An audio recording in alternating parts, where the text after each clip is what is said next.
Hi, this is Jack Stanley, and I wanted to talk about the Lusitania, the terrible disaster that took place in May of 1915. There's one thing that has always annoyed me about the Lusitania disaster, and that was its cargo. Now, granted, there was a war going on, and granted, there were a lot of things going on by the Allies against the Germans.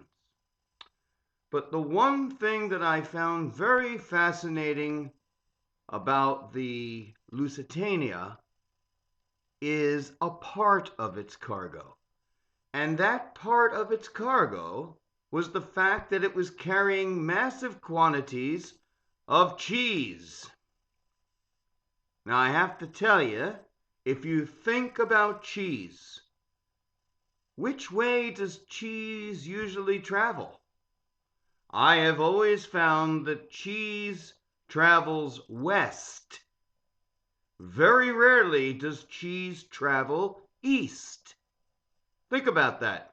How many times do we have massive shipments, especially 100 years ago, of American cheese going to Europe? That's nonsense. What we always have had for many, many years is cheese from Europe comes to America. And I found that a very, very disturbing fact when I was going through the manifest for the Lusitania. Many people talk of the several things, or the shell casings, or the gun cotton. But in my mind, what made me see red was the cheese. Think about it.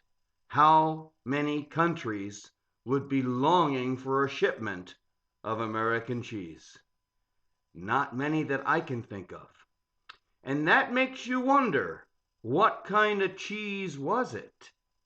I've often thought it was some very spicy cheese that was rather explosive.